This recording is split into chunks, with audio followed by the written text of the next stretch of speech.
good day everyone, and I'm here with Miss Sel Guban, and she is currently a service manager from RCBC Tagaytay branch.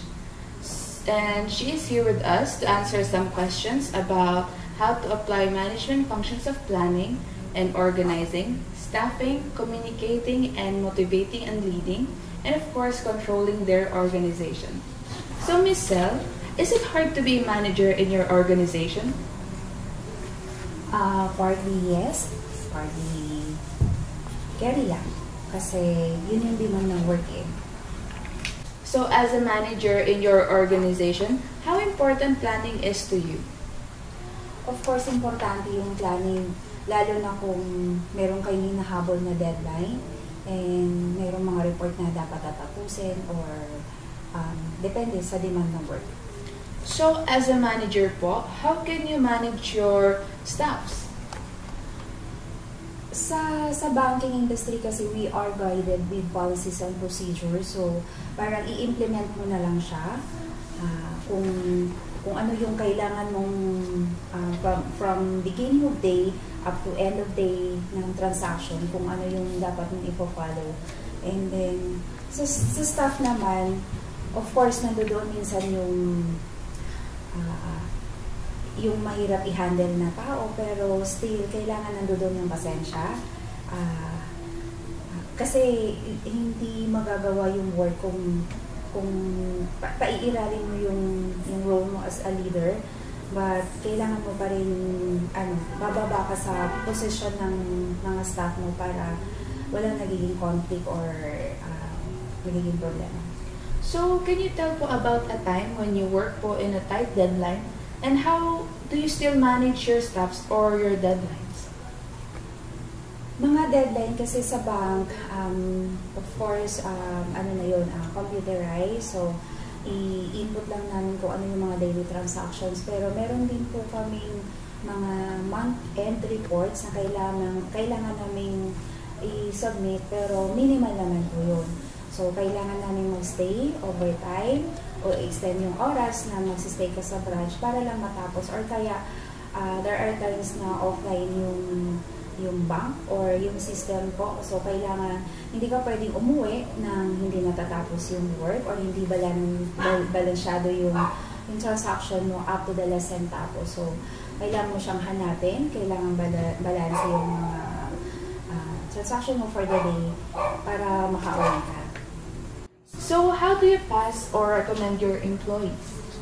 Okay, those are HR matters, but as far as we know sa branch, pag nanghihingi kami ng manpower complement, so bibigyan kami ng HR like kailangan namin ng isang staff to handle the job like new accounts or tellering. She has to undergo 5 months probationary period. Tapos, on the 6th month po, kung okay naman siya, i-rate namin siya as supervisor. Kung okay siya sa job. Dapat doon yung, may mga criteria naman kami kung paano namin siya i-rate. Kung okay siya kung fit siya sa job. Like, doon yung mataas, mahabang pasensya. Willing to work overtime, and best customer service para wala pong customer complaint. So, in your experience, what is the key to developing a good team? Ang good team talaga is kailangan mo siyang i-balance. Like, of course, kailangan mo mag-start ng day mo. We always start with a prayer. Kailangan talaga ng guidance for yung maghapon na transaction, kung sana balance, sana hindi walang mga untoward incident na mangyayari for that day. But of course, banks are prone to robberies or what. And then, ang daming scammer, ang daming mga hindi legit na people na trying to manipulate or yung fraudulent transaction. So, talagang very careful kami. So, kailangan God's intervention. And then, yun, tawag dito yung Or, of course, yung teamwork na nandoon, kailangan mong i-affirm yung staff na doing their work talaga excellently, and then i-encourage mo sila na at the end of the day, para din naman po sa kanila for their growth na Yes. for their advancement, kasi kailangan hindi lang yung focus nila like kung new accounts lang yung area na dapat nilang matutunan. Of course, she has to undergo the other functions like sa tailoring, tapos she has to develop customer service skills para yung customer orientation niya ma-develop, and then of course kung medyo close ka na sa client, makakakuha ka pa ng referral or other products and services na pwede mong i-offer sa kanila, and of course it will turn into more sales.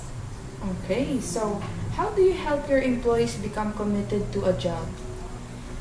Of course, mayroon kaming yearly na rating. So, kailangan, we call that performance rating. So, it's a yearly basis kung okay naman yung work nila, tapos wala pong nagko-complain ng customer, na nakahandle naman nilang maigi, at wala po silang errors sa kanilang transactions, like hindi mali-mali yung posting nila ng transactions, na dapat kasi very, very careful talaga, as in bawal kang magkamali, kasi it's a bad impression for the clients na alam mo yung trust na sinasabi nila na people in the banking industry is the most trustworthy person, kasi pinagkakatiwala ng client yung funds nila, yung pera nila sa inyo, so you have to handle it excellently.